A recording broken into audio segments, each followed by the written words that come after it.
Just a friendly reminder, the October Patreon prize giveaway is coming up at the end of the month. If you've yet to register, head over to WTSPWorldWar2.com, click on the Patreon link, sign up and subscribe. All you have to do is be a paid active subscriber. At the end of the month, we're going to pick the winner for this month's prize, which is a beautiful prize pack provided by our friends over at $17.91 Everyday Carry, valued over $100, containing different items from $17.91 Everyday Carry, including multi-tool carriers, flashlight carriers, the items you need to release the bulk from your pocket from the daily items you must carry to complete your job. For more information, head over to d-410.com/1791 EDC. Once again, all you have to do to get your name entered into the prize pack giveaway is go to WTSPWorldWar2.com, click on the Patreon link, sign up and subscribe. You have to be an active subscriber by the end of the month. Your name will automatically be entered into the prize pack giveaway. What's up, OG5? Welcome to another episode of the What's in Your Head podcast, the consistently inconsistent podcast. So inconsistent, we haven't said the theme of our, or the name, the punchline of our podcast in years. But yes, we are the consistently inconsistent podcast.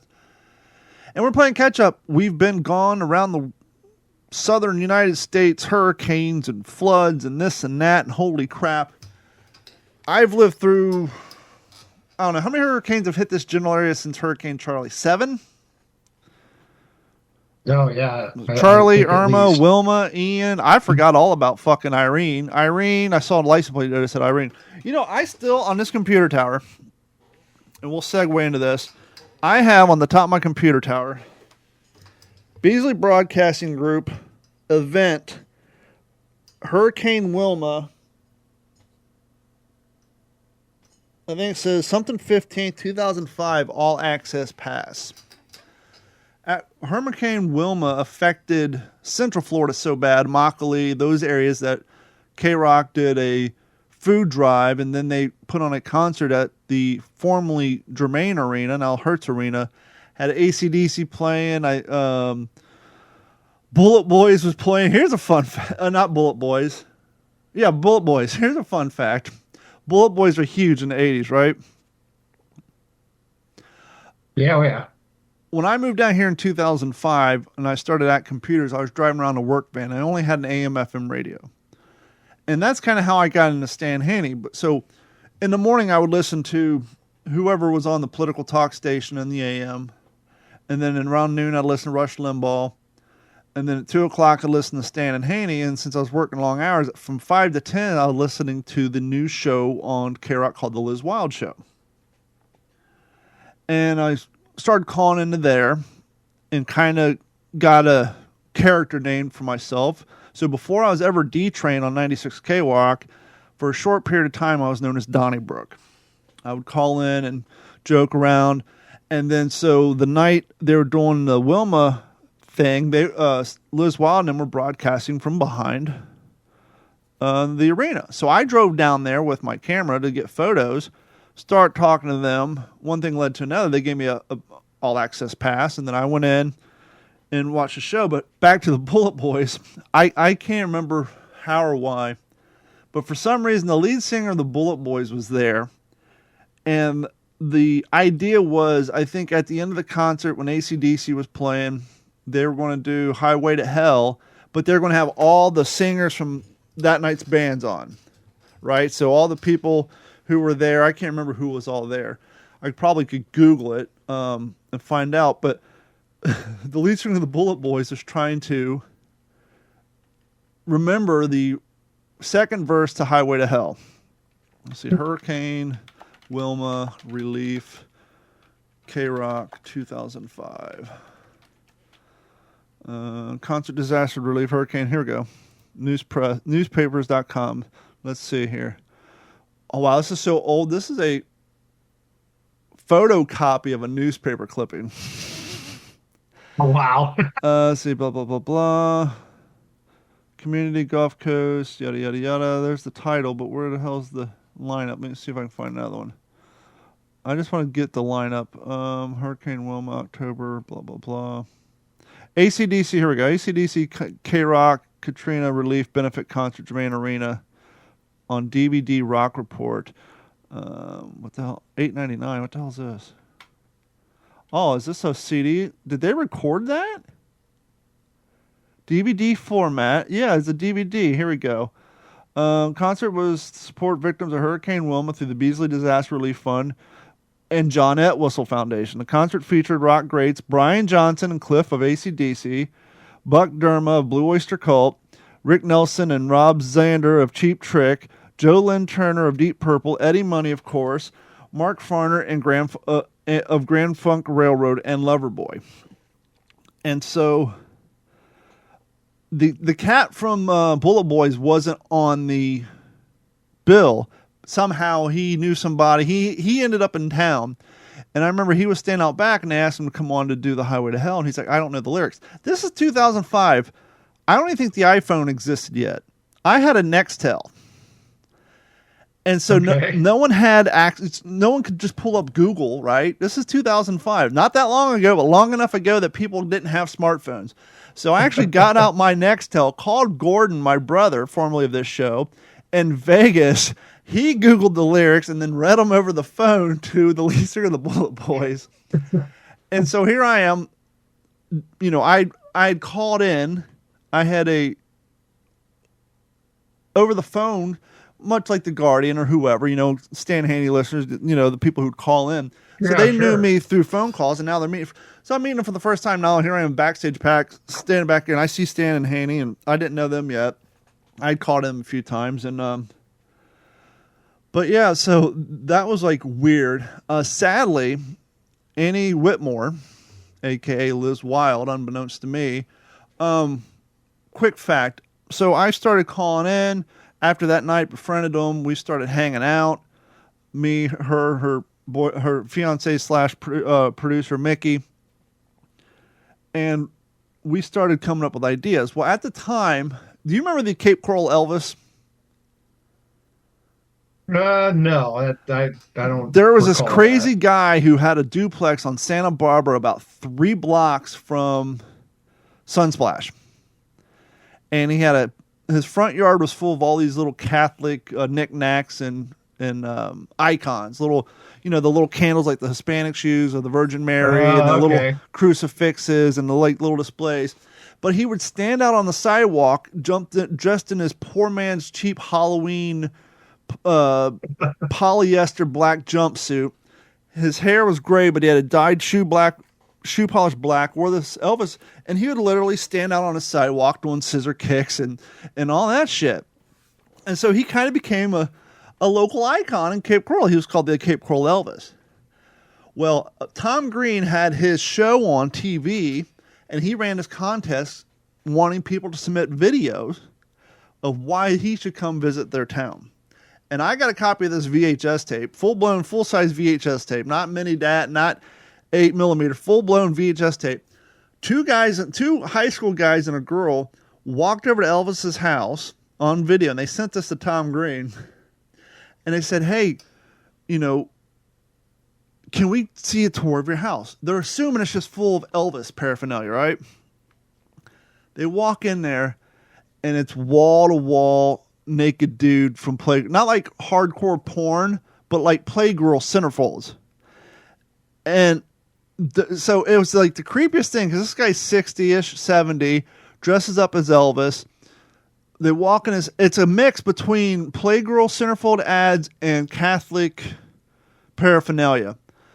And it's borderline, because it's on VHS tape back from 2003, 2001. It's almost very like 7-ish or Blair Witch Project-ish. They're walking around because they're just kind of creeped out. And they walk into his spare bedroom, and he has no shit, blaspheme, a 6-foot-tall, 4-foot-wide crucifix complete with Jesus statue laying on the floor. But up on the wall is just cocks and balls everywhere. It's just naked dudes and God. Naked dudes and Jesus throughout this entire house. And so one night, me, Annie, a.k.a. Liz, Mickey, her producer, and their other producer, Jimmy, which they called Tallulah Tripod, we were at the bowling alley. We're at Cape Lanes, or Coral Lanes. It now has a new name. And him and his brother were there doing karaoke. And he was shit-faced drunk. I booked him. I told Andy, I said, I got this fucking video. It's crazy. Let's get him on the air and ask him about the gay, the naked dudes in his house mixed with the Catholic paraphernalia. So I booked him on the show. I was like, holy shit. I went from talking to being on the radio, talking to people on the phone, to hanging out with them behind Jermaine Arena at the show. And now all of a sudden I'm booking guests on a radio show. This is fucking cool. And prior to that, I had been in the studio once or twice. I had developed a relationship. I was actually in their studio when they interviewed, what the hell was Rocco DiSpirio, the chef. Oh, okay. So that was kind of like my first famous person interview that I sat in on. And so anyhow, we booked him for the show. And that night, I was getting to head down there. I had to call him. That was the night Beasley's fired him, because that's how radio works. They don't fire you after your show. They fire you before your show, so you can't go on air and talk shit. And so, my first booking as a quote-unquote unpaid producer, we got fired. And then Mickey went on to produce for Cowhead. I think Cowhead, is out of Chicago. Was that who that was? I know who you're talking about. Yeah, he was big in the early 2000s. He was syndicated, not Cowhead, I think. What the hell is his name? The Cowhead Show. No, that's the other cat. No, this guy was nationally syndicated. Not Cowhead. What the fuck was his name? It was Man Cow. Man Cow, yeah. Something or another. Some sort of cow. Yeah. Yeah, so he was one of the 4 producers for Man Cow, and Josh Blue had won Last Comic Standing. He was the comedian that had MS, and he was going to go on. I'm not home yet, fellas. Okay. So he was going to go on Man Cow show, and I produced an opening bit a bumper where I took a song and then took his comedy clips, and so that got played on a syndicated show. And I'm feeling super fucking cool. And then, long story short, they got fired, and years later, I kind of did the same thing with Stan Haney. Started out calling them as a caller, and then what got me in the door with Stan and Haney was, when you've been locally famous as long as they had been, you get, you're very wary who you let in your house. You don't want some fucking fanboy to come over and work on your refrigerator, what have you. And I remember Haney was talking about having problems with his computer, and so was Stan, and I called him up. And then I emailed him and said, hey, I can fix your computer. Not only can I fix it, I don't have to come to your fucking house. I can do it remotely. So that was huge for them, because A, they can watch what I'm doing, and B, they don't have to have some fucking fanboy come to their house. So long story short, I fixed both their computers. Then I went on to managing their Facebook page, and then I went on to running their website, and then worked my way up. So that's a brief history of me in my radio career. But the reason I bring that up, sadly, Annie Whitmore, a.k.a. Liz Wild, just passed away last week of bone cancer, of muscle cancer. Oh, my gosh. And I went and dug this up. I can't remember his name. Anyhow, he was sorry. I went and dug this up. Gonna play in a different player. Can you hear this? Welcome to Disneyland. Yeah! Puppy. Who's Howard like little puppy? K-Rock. Hello. What's up? What are you doing? She was listening. She showed up as soon as I got off the phone. Oh, Nice. Okay, so there's a happy ending to the story. Yeah, but she told me I need to call you to get her credibility back. Oh. Well, I'm glad you and your man nipples called back. My man nipples, huh? Yeah. You never seen my man nipples. You cowered like a little puppy. Who's Howard like little puppy? Wait, so where was your girlfriend for the last 3.5 hours? Why don't you ask her? I'm on the phone, too. Okay. Okay. Where were you? Yeah, here's my credibility. I left work, and I called the house all night looking for him. Right? Yeah. And he didn't answer, and I'm thinking, well, why wouldn't he answer the phone? Like, okay, the only reason he wouldn't answer his cell phone is if he's at the radio station. Okay. So I start driving down to the radio station. I get, probably a block away, and I get a phone call from our friend that we work with. Okay. Okay. And he's like, Don's at home. He just called me from the gas station from a payphone, So what ended up happening is I actually became roommates with Annie and Mickey right around the time they got fired. And I actually was living with her up until the time I met Carrie. That was 16 years ago. And then I moved out of there and moved in with Carrie. Craziest thing ever. Now, Annie, before moving down here, she had a big show up in Boston. She was huge in Boston in the late 90s, early 2000s. Jim Brewer was her roommate for a while back when he was up and coming in Boston. Wow. Henry Winkler would call her from time to time. I remember one time me, her, and Mickey were sitting on the couch watching a movie. The phone rings. I was kind of annoyed because, one of the things that annoyed me, and I always dealt with this growing up, like I'd go to summertime, I'd go down to my mom's house, we'd sit down and watch a movie, and the phone would call. Once again, way before cell phones, there was no texting. It was the landline would ring, and then they would sit there and talk, and you're like, I'm trying to watch a movie with you, and you're talking through the whole thing. So you'd pause it. Saying how the phone rings, Mickey pauses it, goes answer the phone. I'm like, motherfucker, who's on the phone? Mickey comes, Annie. Gene's on the phone. Okay, I'll take the call. You'll have to wait. Gene fucking who? Gene Simmons is on the phone. Okay, I guess we can wait for Gene Simmons to finish the fucking movie. And so that sort of thing happened all the time. But yeah, interesting note. How far back did you go into Stan and Haney history? How far back did you listen to Stan and Haney? Oh gosh, probably 10 or 15 years. Were you a fan when Leroy Van Zant was a producer? No, He was before that Tommy. was before me. Okay. Okay. Before Tommy, Lee used to be the producer. Lee was the producer when I started listening to Stan Haney, and I used to sit in my car like, I could do that job so much better. This guy's a fucking clown ass. He's clown shoes. Leroy Van Zant was a Firestone. His real name was Lee Firestone of the Firestone Ford estate.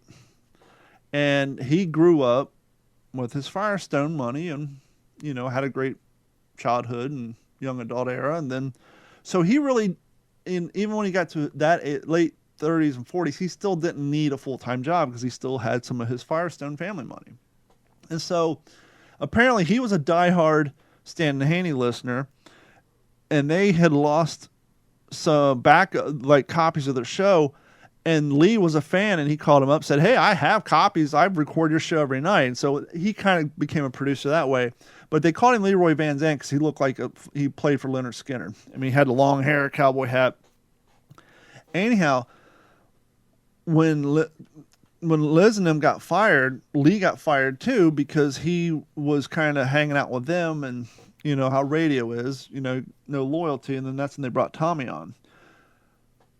Mickey and Annie ended up splitting ways. At a certain point, Lee and Annie started dating. They got married, and then they moved away. Sadly, Lee, 2 years ago, he was working for Waste Management as a truck maintenance technician because he was always a gearhead. He always had motorcycles and cars. I don't know the whole story. I just know what was in the papers. We never really talked about it. He was working on the back of a Waste Management truck. You know how they got that sliding door on the side up by the cab? He was doing work in there, had to get to something, and his colleague in the cab misheard a direction and activated the fucking arm. And you know how that arm passes by that killed him. Crushed his head, killed him. Oh my gosh. And so Annie had to deal with that 2 years ago. Unbeknownst to me, she had cancer too. So, she just passed away. I was talking to Jimmy the other day. He might come on. I wanted to kind of have a tribute show to her, but he said he's working on something with Dave Devereaux and even Jeff Zito, so they might do something maybe on K-Rock or somewhere. I don't know. But I just, with my history with Annie and all them, I just wanted to put that out there, thoughts and to her family and all that. And it's just, over the last few years, man, I get it. It's part of getting older. I'm 46 now, but it's like, as we said before, the older you get, the younger old gets. It's weird. Like over the last 3 years, I've had like 5 of my contemporaries pass away. You expect it when you're in your 60s and 70s, right? But now you're 40s. Granted, she was 10 years older than me, but she's still probably 56, 57. But yeah, it's just... Which which isn't old. No, At no, least but not I'm in just my saying, book. even with her Yeah. being 10 years older, and once again, she wasn't 70 or 80. It's just, Right. and to have a very rare cancer like that is just sad. But yeah, I just wanted to put that out there real quick because I already had it up. One of the things we stand by here on the What's in Your Head podcast, and we've been that way since day one, which kind of gets us in trouble. It can oftentimes isolate people who might want to listen to the show, but we sometimes say things that not everybody agree with. We're real big on open dialogue and no censorship. But we try to be honest and we try to have details the best we can. Now, all over the news, all over the internet, the jokes of P. Diddy and the P. Diddy parties and P. Diddy's a pedophile. I just want to remind people that back on April 17th, back in fucking April, on this show, before it was on the news, before it was everywhere, I can't remember his name. Anyhow, he was a old Jewish guy from the music industry, been around for a while. The guy brings up his name TikTok. Apparently he was a gay guy. And he went on talking in this video about allegedly, according to these court documents, what Puffy would do is whenever up-and-coming rappers would come, they would basically get them fucked up, put them in a room, essentially sexually assault them, rape them, record it, and then sign them the shitty record deals. And when they say, well, I don't want to sign with you, they're like, well, okay, we'll just release, here's a video of you last night. So I just want to point out, now you're every fucking podcast in the universe is on the Puff Daddy party, and every joke, every comedian, every TikTok. We were on it when I heard about it through a TikTok who, this guy, basically his whole shtick is he finds legal documents that have been recently filed for famous people. So he came across the early filings of these documents. And of course, no one wanted to talk about it, right? Because the power that Puff Daddy had. And we said, fuck it, we're going to. And I remember, and I said in that clip, actually, we did that in April. And I think I'd have to go back and play the opening of the show. I think I opened that conversation in April talking about how I wanted to talk about it 3 or 4 weeks prior, but didn't have enough information because I couldn't find anything on the internet to substantiate what this guy was saying. And so even in April, when we started talking about it, there's enough other smaller independent places were coming out with enough detail that I felt, okay, this is legit. So I'm just saying, we may be a small little show.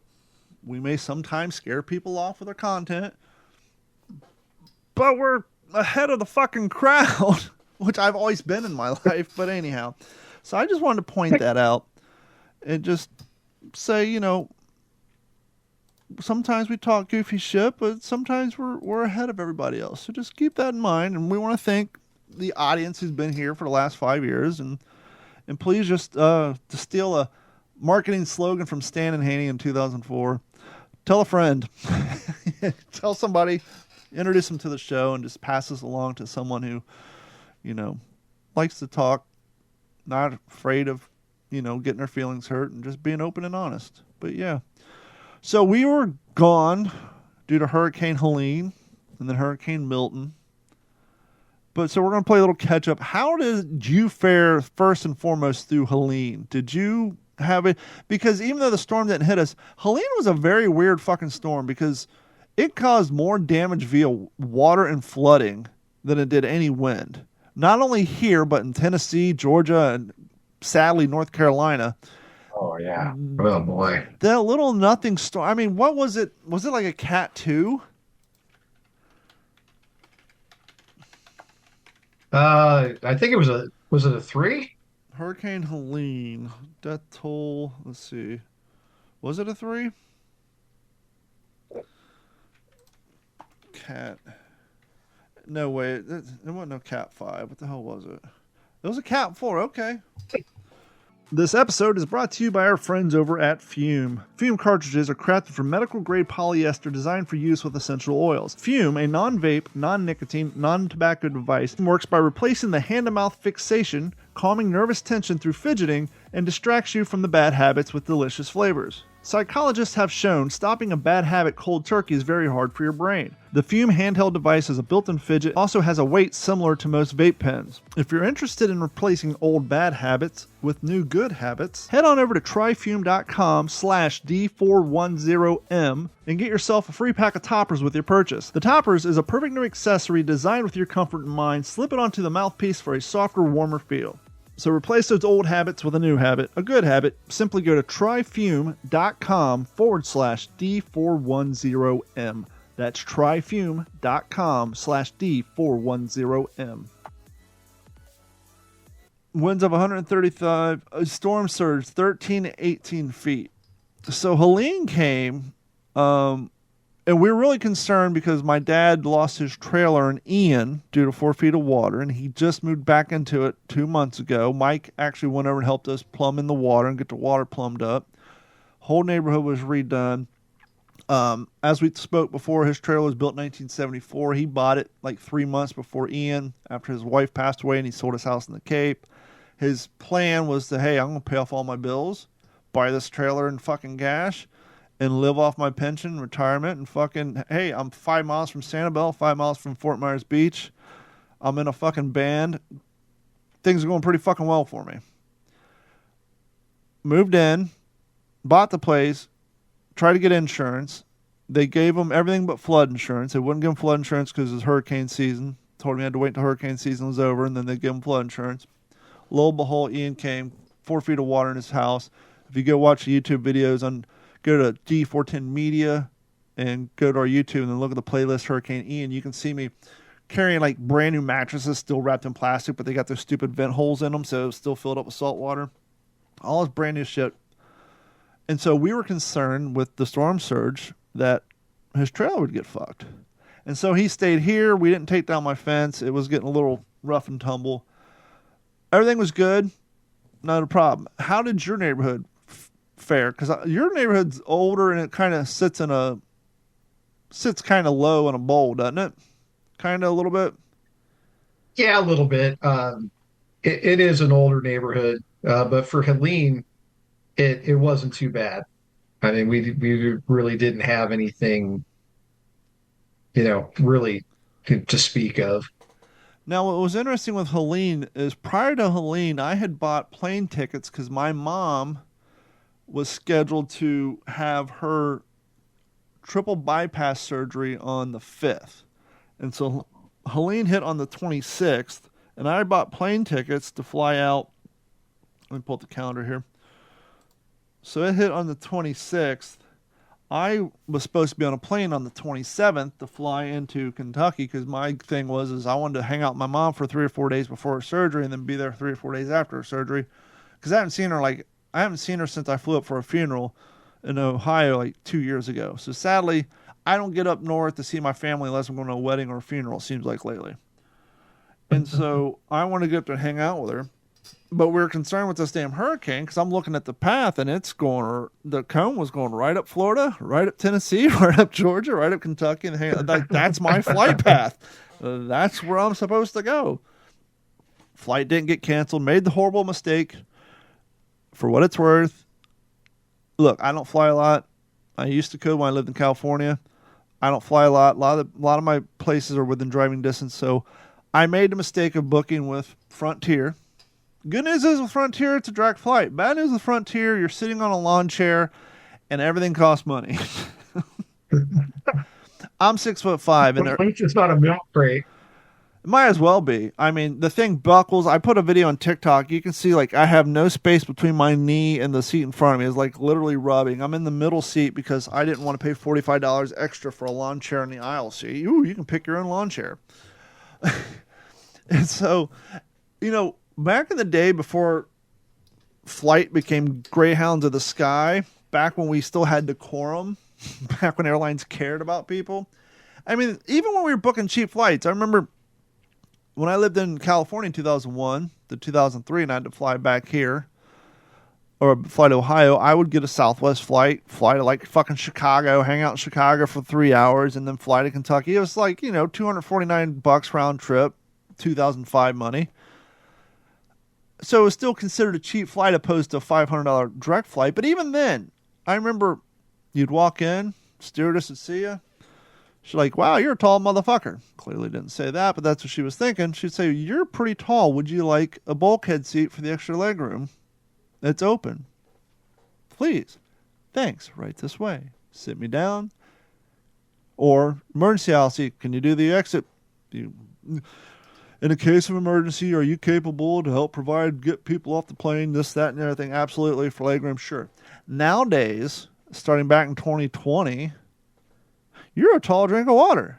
Would you like the bulkhead seat? Sure. That'll be $65. No thanks, I'm good. So Frontier charges you for everything. So I booked my flight up there, and we're flying, and we hit some rough turbulence. And I posted a video. You guys can see it's on my YouTube page.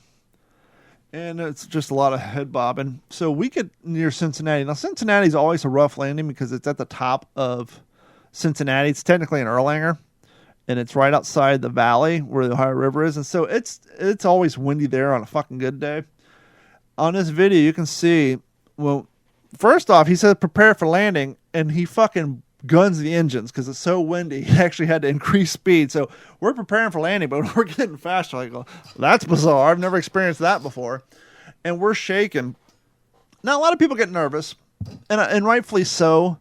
But the nice thing about being a World War II aficionado, I know that back in 1943, a fucking B-17 could fly with half its fucking wing gone, 2 engines out, and the fucking tail fin blown to pieces.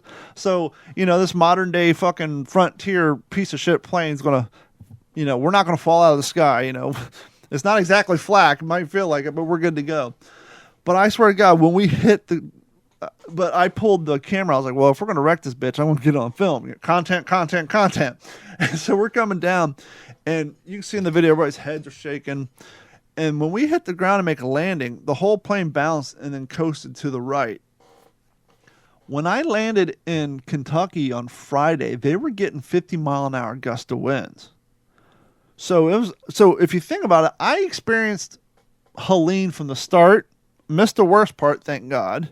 And then I experienced the finish of it. And so I had scheduled a 10K trail run. I'm like, I'm going to be in Kentucky. I've been running for years, but I've only ran in Florida. Why not have something to do while I'm there? And so I stay at my sister's house, wake up the next morning, drink some coffee, hop in the rental car, and drive the 20 minutes to suburban Cincinnati. I'm like, I'll just get a McGriddle or stop at Wendy's or something. I get there, get off the exit ramp, drive past McDonald's, Wendy's, Arby's, all dark. That part of town had lost power from these 50-mile-an-hour gust of winds from Helene. So I get to the park where the race is at, and I see the race conductor with some flags. He goes out and marks the trail. Long story short, the video's up on TikTok. 3 trees blew over and fell onto the trail, which apparently the race people knew about 2 of them and went and rerouted the trail. Didn't know about the 3rd one, so I got lost because you come down this giant hill, and it just looks like a dead end. You just see bushes.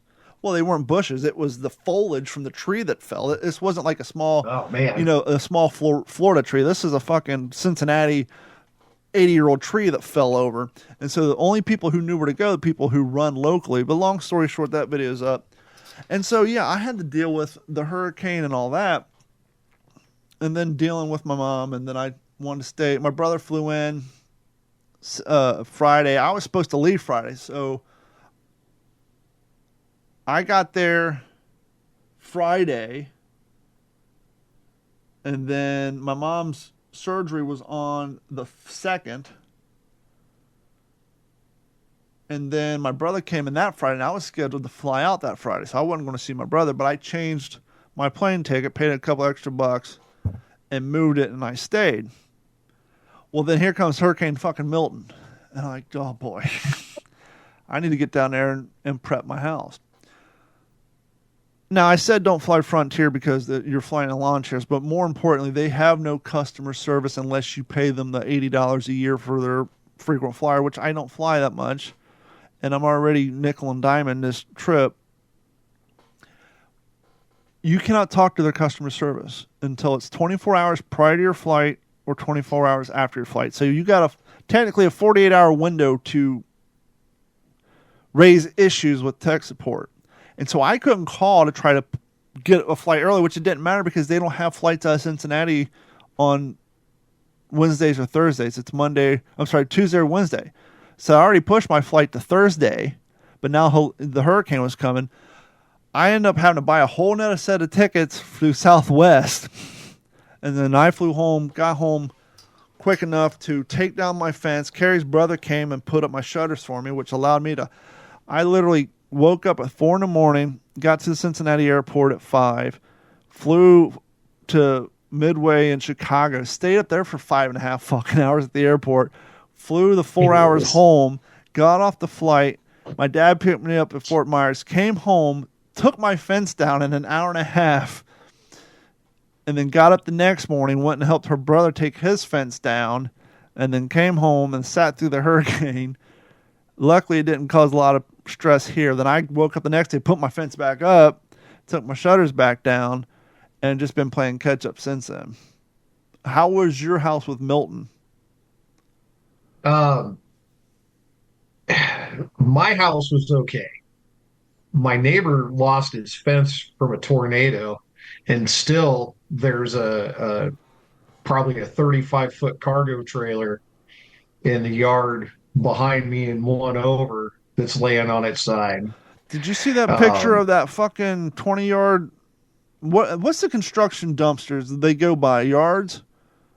Yeah, so that was a 40-yard. A 40-yard waste management dumpster got picked up sat on the roof of someone's house. And I'm sure it wasn't just gingerly. I'm sure their roof is fucked. But yeah, this tornado or hurricane picked this thing up and sat it on their roof as if we're playing real life Sims and your son comes in, look what they can do, and picks it up and drops it on top of the roof. Craziest shit ever. Oh yeah. My neighborhood got torn up. Buddy of mine lives 2 blocks over and a block east of me, and his entire street got trees uprooted, and he lost part of his roof. He had an oak tree in his yard that, as close as I can figure, is probably 60 or 70 years old. It got split in half, and he lost part of his fence. And yeah, I mean, it's bad. There was a lot of damage from the tornadoes. The hurricane really didn't do anything, at least in our neighborhood, but man alive, it tore some shit up. So we took our fence down, and some of my neighbors were doing the lazy saw it on Facebook shit where they were taking like 3 panels down, leaving a span of like 14 feet, and then taking 2 more panels down. And it worked for some people, but like my neighbor still lost like 5 panels. It's like it took me an hour and a half to take down 2 sides of mine. So to have 3 sides plus your gates, you can do it in probably 2 hours. So I don't know why they just didn't take the whole thing down. So now they got to replace 3 poles. But so my dad came here because once again, the whole time, at least in Cape Coral. Now I know Tampa got a lot of wind, and there's a lot of places that got pretty beat up by Milton. So our hearts go out to you guys. But here in Cape Coral and Fort Myers, the big concern was the storm surge. Hurricane Charlie was a Cat 4. Hurricane Ian was a Cat 4. And I can't remember what Wilma was. But long story short, and Hurricane Ian sat on top of us for 9 hours. We've been through some Cat 4s. We're so jaded down here that when we see, it's going to be a Cat 3, it's like, okay, on my fucking head, right? So insanely enough, they're like, this thing's going to hit Bradenton. We're going to be in the storm. We're going to be in the bands of getting Cat 3 hurricanes. Like, Cat 3, pshaw, bring it on. Actually, I was hoping to be a Cat 2 because originally it was supposed to turn from Cat 4 down to Cat 2. Like, Cat 2, hell, that's a Wednesday here in Florida.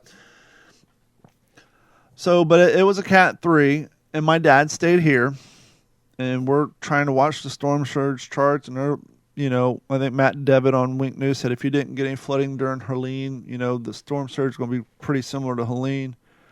And we get down there, and there's some water in his neighborhood, but even though his trailer doesn't sit up 7 feet high like all the new ones, it's still sits up on blocks, so it's 4 feet from the ground to his front door. So the water would have had to got into his neighborhood plus get over 4 feet. During Ian, he had water 4 feet into his house.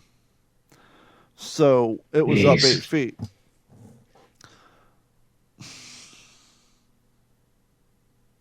After my dad finally took him 2 years to rebuild his fucking trailer. Because FEMA paid him flood insurance. So it took him a long time. And him and his neighbors survived and like 4 other trailers. But now the trailer park is rebuilt. They got a contract with a manufactured home company. They're selling brand new double wide trailers stacked on fucking blocks 7 feet off the ground, and they put siding to just make them look like real nice. They're selling these fucking things for $180,000 plus lot rent. Oh man, $180,000 plus lot rent. Problem is, that's crazy. Problem is, they got like 5 or 6 of these old ass eyesores. So they started going around the neighborhood trying to buy people out. My dad's neighbor bought out. They fucking tore his trailer part up. Now it's a vacant lot. So my dad has no trailers around him, just his trailer and his big vacant lot for half the neighborhood. All the new homes are down on the other neighborhood. They tried to buy him out. What they wanted to do is reimburse him for the repairs and give him like $75,000 off of a $180,000 trailer, but he'd still have to take a mortgage out for $110,000. And his whole goal was not to do that. That's why he bought this trailer in cash. He wanted to live off his pension, not ever have to have a mortgage again, yada, yada. So he said, no, I'm good. Mm-hmm. Thanks, but no thanks. I'm in a contract. You guys can't kick me out. I'm not shitting you, Morgan. Now, he had his trailer. Then they have a carport. And then he had a utility room at the end of the carport. And the carport it was added on, but the roof was all one piece. We go there. He had just moved in his trailer fucking 4 weeks ago. The hurricane winds, because there's no neighbors, came into his carport, hit his side of his trailer, just lifted and folded that fucking roof up and over onto his trailer. Now, his trailer didn't get opened, but it looks like it did. And he's concerned now. They were already trying to get rid of him, right? Because this eyesore of a trailer. Now, are they going to let him rebuild this fucking carport? So, long story short, before Ian, he moved in his trailer, lived there for 3 months, lost it. Rebuilt it for 2 years, moved into it for 3 weeks. Technically, he's lost it now. Now he's back to living where he was before he fixed it. Basically, 2 years for nothing. Mm-hmm. And I'm like, well, what are you going to do? And he's like, well, I don't want to. He's like, what am I going to do? Spend $30,000 if they give me a building permit, put a new roof on this, just to have it get fucked up again next year? So he's looking to get an insurance claim, take their buyout, and get. He's like, clearly the universe does not want me to live in this fucking place. I've had it for 3 years. I've been in underneath the ceiling of it for a total of like 3 months. But it's just like, are you fucking? And here's the worst part: the neighborhood wanted him out. I flew my drone. I got the footage. I haven't posted it. I am not lying to you, Morgan, with the exception of like some shingles off of the new houses. His trailer was the only one that took damage out of that entire fucking complex. Man. It's, you know, if you're a conspiracy nut, you'd be like, oh, they sent people over to fuck his roof up there and stuff. I mean, it's like they want him gone, and just so happens his is the only one that had any damage. It's fucking, it's like, it's like, what do you, it's like, it's getting old. It's getting real fucking old. It really is. It's exhausting. I don't know what I was listening to, but they were talking about, hurricane fatigue. And I'm like, yeah, I mean, that's a legitimate thing. I left all of my stuff up till today. I actually spent my morning taking down hurricane panels.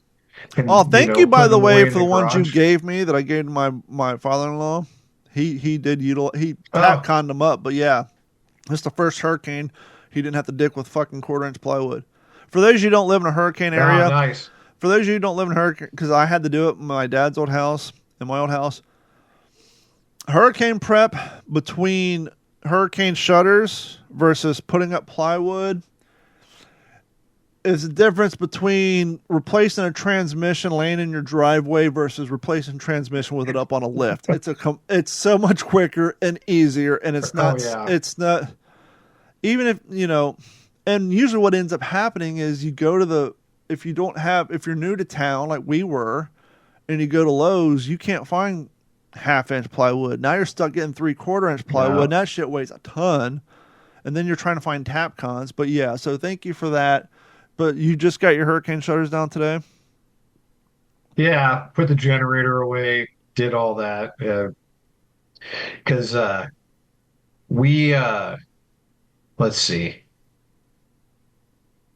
We lost power for a couple of days. I had the generator running. So I can't even remember what days this spanned, but I think we were without power, Thursday and Friday. It came back on. So I put the generator. Yeah, so it came back on Friday evening.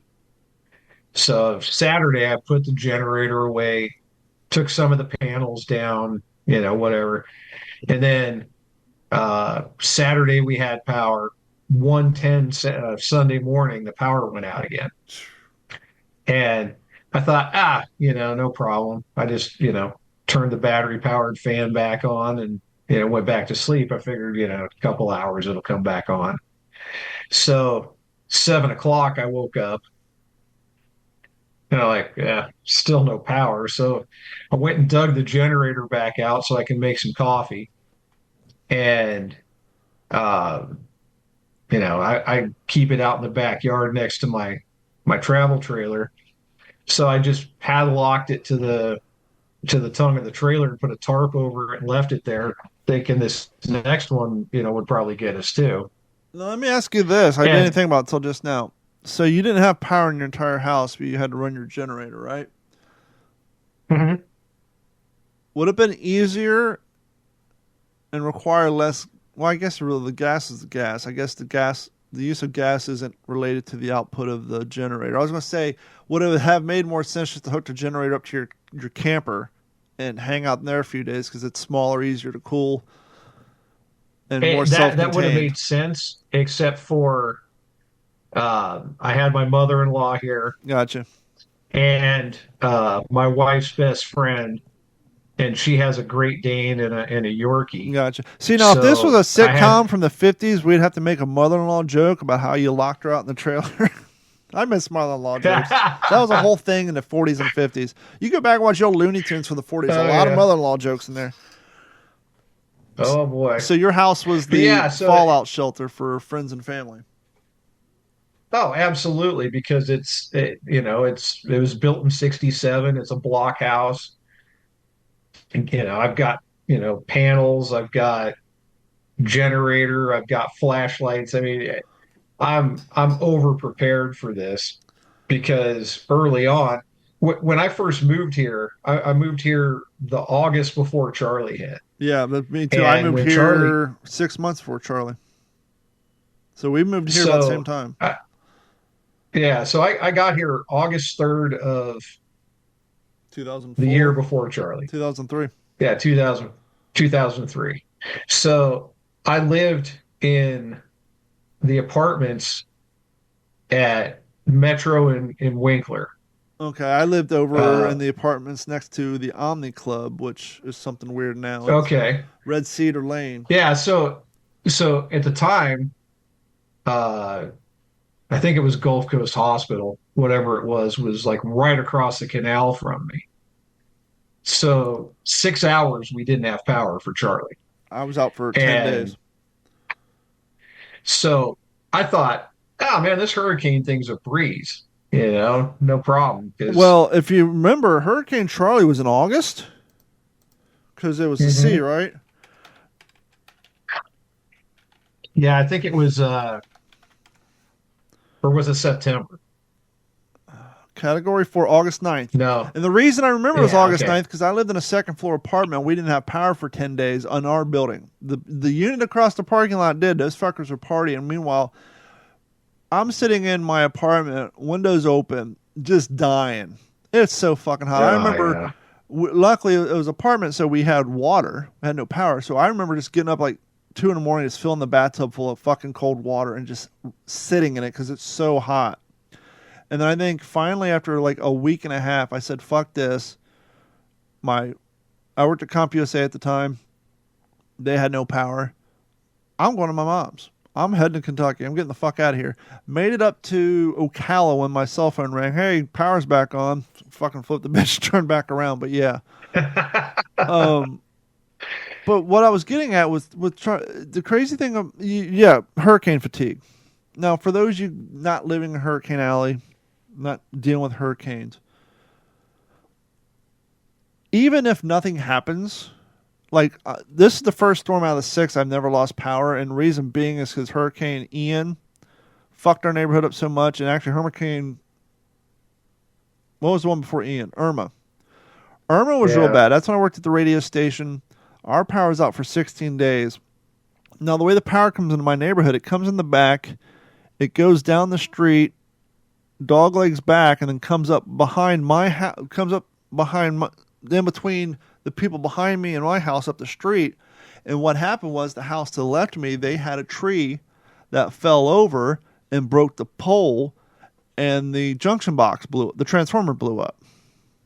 And we kept calling the city, and luckily for me, after day 8, one of the Stan Haney listeners got his power back. He offered up the generator. He brought it over, hooked it up. We didn't power our AC. We had enough power to run TVs. Basically, we just plugged it into a power strip or whatever. No, we backfed my house, but no AC. Still wasn't strong enough to run my well, so we had no water. But we had lights, my refrigerator, TV, and from when we used to run at computers out of my dad's garage that we finished, we had a freestanding Samsung air conditioner, which I just threw away. And it brought our house down to a cool 83 degrees. 16 days, no power. It was so humid in here that even though it's stainless steel will get little rust specks on them. So my refrigerator, all my dishwasher and all that started showing rust. And then Ian, we were out of power for 10 days. So with the damage caused during those, they had rebuilt their infrastructure. And all the main power poles down Del Prado are now made out of concrete. They're no longer wood. So this was the first hurricane. Our lights literally went real low brown, like our AA batteries on our flashlight was getting low. And then it came back on, and it did that 4 or 5 times, and it went out like twice, and then it came on. We didn't lose power, which means we didn't lose water. And the crazy fucking thing is I'm standing out in my front yard at 9 o'clock, and I'm watching transformers blow up out in the distance. And it looks like a magnesium fire. As I've explained before, I was at a Volkswagen farm one time. They threw an old Beetle block in the bonfire, which is all magnesium, and just lights up bright fucking white like somebody's welding. So I'm watching these bright light white to like a half second. I'm standing out there and the whole sky lights up. And I think I put this on TikTok too. And it lasted like 5 long, it was like light, almost 8 long seconds. Then I could hear the shockwave. And I said on the video, that wasn't a transformer, that was a substation. Still, my power stayed on. Woke up next morning, flying Brian, who I think used to work at 1055 The Beat on the morning show. He may still be. He posted a story that the Kismet substation blew up. So I actually watched that fucker blow up, but I still, God willing, I didn't lose power. I think he's on 95.3. Yeah, whatever it was. Flying Brian? Yeah. Yeah. He's a good cat. He does comedy shows at the Laughing Comedy Club with Larry Venturino, so I talked to him when I'm over there. Oh, cool. But yeah, so that was and I know Mike fared well. He was nice enough to loan me his generator for Helene because he inherited one but lives in an apartment. And so I had it from Helene to Milton, and then I didn't need it. And so he came and picked it up for his mom. And I felt bad because I was in Kentucky. And so when I got back, Carrie had filled up her car, but she's afraid to drive my truck. So I had 30 miles worth of gas in my Tundra, which I can sit at a stoplight and watch that 2 miles get burnt away at a stoplight. I said, man, because I picked it up from his house for Helene. I said, I'd bring it back to you, but I have no gas in my truck. And so he came and picked it up and took it over to his mom's. But yeah, other than my dad, we fared well. Now, back to scatterbrain, hurricane fatigue. So what I was getting at is, even if nothing happens, you don't have to have a generator. A hurricane is going to cost you easily $2,000 in prep, water, food, gas for your generators. If the power does go out for a few days, eating Pop-Tarts and that shit. And that's if you're lucky. I mean, you're spending $1,000, $1,200 on food and supplies. And then for the storm that I hit you, good, cool, I don't have to file a claim. But even if you don't file a claim, all the houses that got fucked up, our insurance is still going to go up. And so it's just, it gets to be unaffordable where not only are you getting fatigued from the stress, but everybody in the world's dealing with this fucking inflation.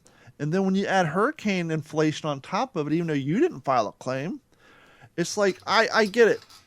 You pay for insurance, you file a claim, even though you've been paying for fucking years. Now you got your rates go up because you got to pay for the shit you filed a claim on. But now we're essentially paying for the shit somebody else filed a claim on. It's like, how the fuck? It's like, it's so frustrating. Oh, absolutely. I don't even remember what my insurance rates went up to, but it was a significant increase. And At least $100 a month. At least a minimum. oh yeah, $150 a month.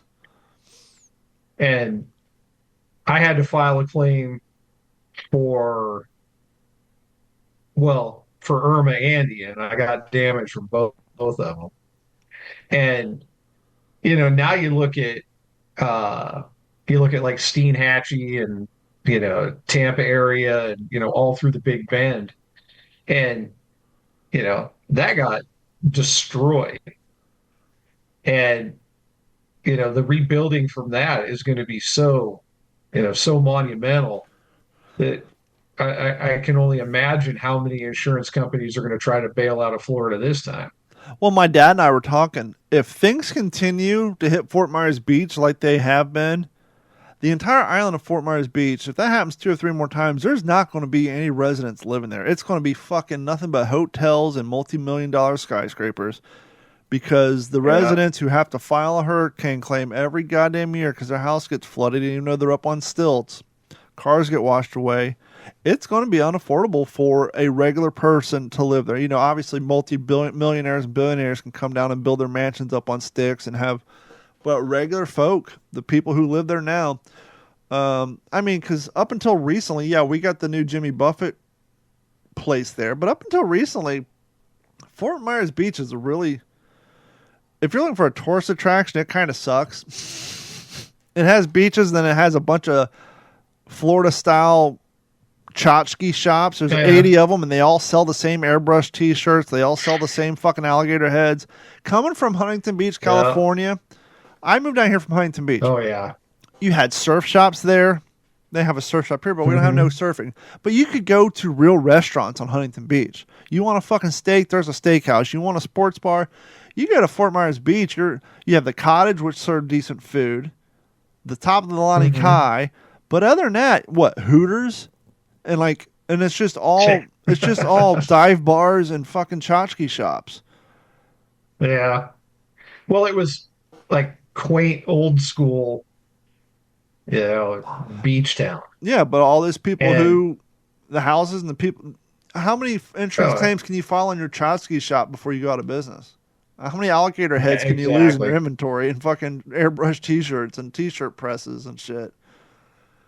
Well, the thing is now the buildings are gone. Mm-hmm. So, how do you rebuild something that probably wasn't a huge profit margin to begin with when you've lost everything and you're starting from scratch?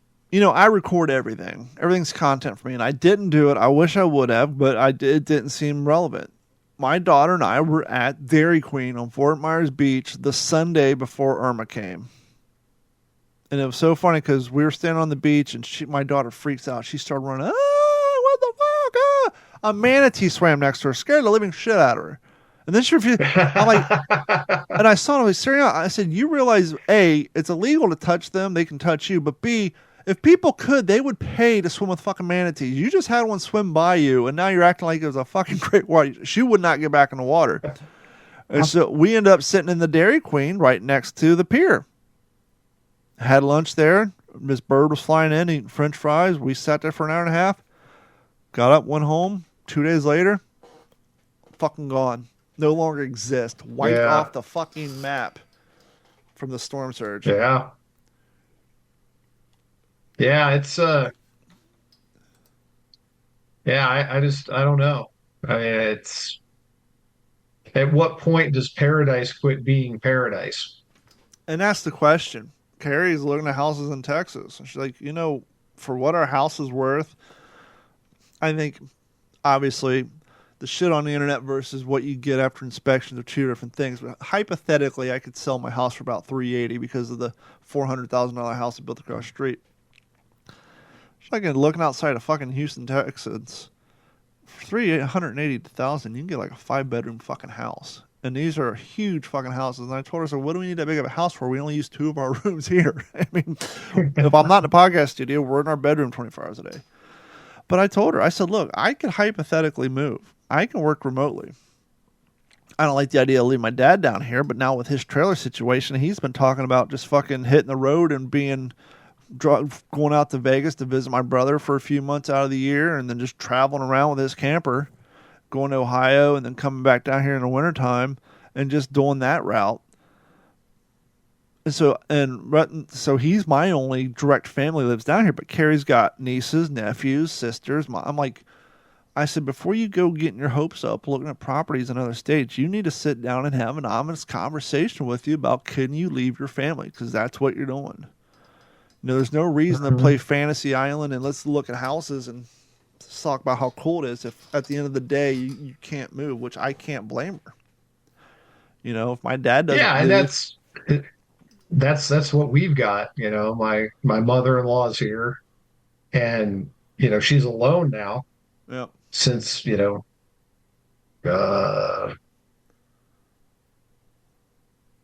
April, when my father-in-law passed away.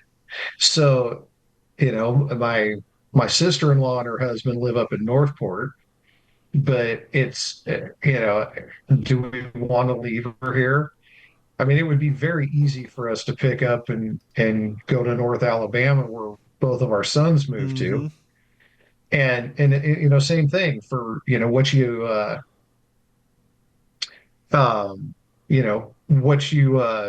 sell your house for here. You can buy a big chunk of property and a decent sized house in the Huntsville area. I could easily tell my dad, hey, collect your insurance money. Let's move to fucking Texas. Let's go in on a house and build you a fucking father-in-law suite on the other side of the fucking, you've seen his house where the main house, the garage, and a whole other house on the other side of the garage so that the elderly person can feel like they're living on their own. When I was in Kentucky visiting my mom, her boyfriend from 1985 showed up. He moved to Iowa with his son. He was a long-haul trucker his entire life. They bought 35 fucking acres out in Iowa, live out in the middle of nowhere in a big old house. And I'm sure his mortgage is probably what we pay down here, just had the luxury of getting our dicks kicked in every time a hurricane rolls through town. But then you start looking politically. It's like, well, what state could I move to that is open as Florida? Texas is open, but let's be honest, a lot of Californians are moving there. We know Austin's gonna flip, which is scary. Yeah, that's true. And that's the problem. I mean, that's the whole issue. I mean, you've lived in California. I grew up, born and raised in Oregon, and there's a lot of real estate in Oregon, Washington, and California that is not what you would picture.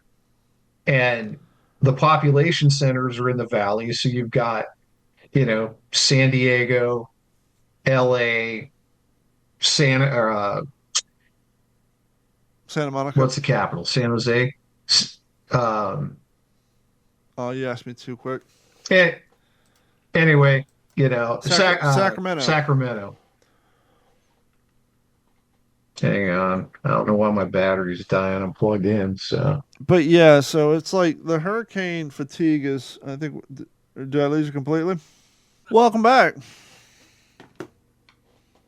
You there? Oh, he's froze up. Oh, there he is. Your mic's, you there? Yeah, I'm here. Little residual hurricane issue, but yeah. So we're gonna move on past the hurricane talk. But yeah, it's. I'll be honest. I've lived down here for fucking 24 years. I'm a proud immigrant to Florida, as you can see from my Florida raised or Florida grown hat. Even though I'm not grown, but I've lived here longer than anywhere else. So it's definitely had a bigger impact on me than any other state. But I'd be lying if I wouldn't say, if Carrie came to me and said, "Hey, let's move to Texas," and be honest with you, it doesn't affect this podcast that much, but what's the scuttlebutt? Both my co-hosts live in Texas, and those fuckers are constantly getting invited to all kind of World War II shit. They're doing fucking ceremonies and fucking tours, and which is great for our show, but I'm here in fucking Florida, which I get invited to, but then it's attached to a $400 airplane ticket, which isn't doable. But yeah, so exactly. I could be doing a lot. Dale Dye invited us to stay at his fucking compound in Texas. Dale Dye Oh, invited my us gosh. to stay on his property. I'm going to try to make it happen, even if it does include a plane ticket. The guy's 80, and if I need to go see him before. So yeah, Texas would definitely be, and it's big fucking fish in Texas too. But anyhow, speaking of I fishing, know, we're going I fishing know. in the morning early. So I'm looking forward to that. You had a few things on your list you want to get to, even though we're 100 minutes into this, but that's okay. What do you have on your list you want to grab onto? Hang on. Let me pull it up real quick. Excuse me while I whip this out. Yeah, exactly. Did you see my drone video I put up? I have not yet. Thanks for the support. Anyhow, when you watch it, it's called Small Towns from Above. Oh yeah, I saw that one. The whole thing? Yeah, that was super cool. That was basically... Look, I'm not ragging on her. She had a life-impacting surgery. Her boyfriend from 1985 came to town to see her, which was great. It did affect my plan of hanging out with my mom for a few days before her surgery. So while her and Charlie were hanging out, I'm like, fuck it, I'm going to go fly my drone and record some footage. But that racetrack is 2 miles from her house, which is very sad because it's the old, Simpsons would do episodes on, all the big developments come to town. It's going to have a great impact on your economy. It fucking did not help Sparta's economy at all. But yeah, Rabbit Hash, that place has been around since the 1800s. The general store burnt down 6 years ago. They rebuilt it. They had to get permission from Coca-Cola to reuse that logo because they don't use that mascot anymore. But that town is so small. Oh wow. And here's the crazy thing. That paddle boat in that video, that's on the other side of the Ohio River from Rabbit Hash. It's about a mile. Who knew you got fucking great drone signal in the boonies? Because you're not competing with cell phones. You're not competing with all. Okay. Here in Cape Coral, I can fly my drone about a mile away, and I get down to like 2 bars on my cell phone because you're using your cell phone attached to your remote control. I flew that thing all the way across the Ohio River, had full fucking bars, and only used 10% of my battery before I even turned it around. I could fly down there for fucking miles because there's very little interference. And That's super cool. Yeah, so remember Kat Von D, the tattoo artist? Yeah. I knew that she had moved to a small town, and I heard the name before, but it didn't register to me at all. My mom lives in Warsaw. You drive 10 minutes down the street, cross the bridge into Indiana, and then you saw that farm in Switzerland, Indiana. You drive past Switzerland, you drive through this little town called Vivi, and then you go to Madison. I love Madison. When Carrie and I would go there a few years ago, we'd go to the antique stores. I had to go to Madison to get to the Lowe's to get a plumber's putty ring because you go visit your mom, you got shit to do. I'm at my mom's house. There's a brand new garbage disposal sitting in a box. And she's 45 minutes or an hour really, from any civilization. She lived that Warsaw video is literally where she lives. There's one stoplight, no fast food. The only fast food restaurants they have is a Dairy Queen and a Subway. and the Oh, wow. closest main cities are an hour away. And I'm like, what's with the disposal? She's like, well, I scheduled Home Depot, but they keep pushing it off. I was like, do you have a disposal in there now? She's like, yeah, it's bad. I said, well, no worries. I can swap it out. You know, if you already have an existing disposal, it's easy because the plumbing's already there. And so I went and opened up her kit, and it had everything but the gasket that you got to put in the sink. And so I had to drive and got one. But I was driving back, and then I was on TikTok, and Kat Von D came up. She moved to Vivi. She like literally lives like 20 minutes like from my mom's house. I had to drive through Vivi to get to Madison. She bought an old mansion in Vivi, turned it into an Airbnb.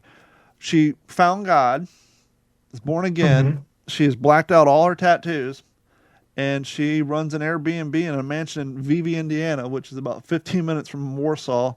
And so with that video where I'm flying over that little homestead from the 1800s, that barn, that is right before you get to Vivi in Switzerland. So you got to drive through Switzerland to get to Vivi. So it was like, it didn't occur to me. I was like, oh shit, I was like right there. If I would have thought about it, because I had to drive to Madison, I would have went to Kat Von D's place and checked it out. But maybe next time. So it's just kind of weird to think that she moved to a small town right across the river from where my mom lives. That's awesome. Yeah, I can't get my list to come up, so that's all right. We've done a whole. We might have to. We can. Well, we still got a show to do on Wednesday, so this is a makeup show anyhow. So we'll save it for Wednesday, which is only 3 days away. Just want to thank everybody for your continued support. Like I said before, just share us with a friend. You have a like-minded friend. Just say, hey, check out this podcast. You can download it on Spotify, Apple, and by the way, if you do follow us on Spotify don't really have a ranking system, but Apple does. If you download us on iTunes, please go give us a 5-star review and a nice review, because the more rankings you have, the more likely they will suggest our podcast to other people. And as always, thank you guys so much, and we will talk to you all next week.